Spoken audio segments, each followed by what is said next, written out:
zingatia jambo hili.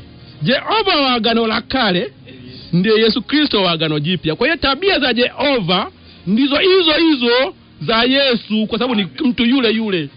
Sasa ukitaka kujua hiki kinachoongelea, twende pamoja kwenye kitabu nadhani cha Nehemia sura ya 9. Na sikosi iandika popote, lakini najua sitakosea. Nehemia sura ya 9 anzia mstari wa 12 ndio nao mpaka wa 13. Nehemia.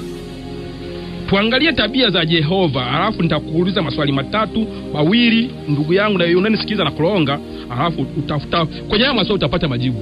Nehemia 13.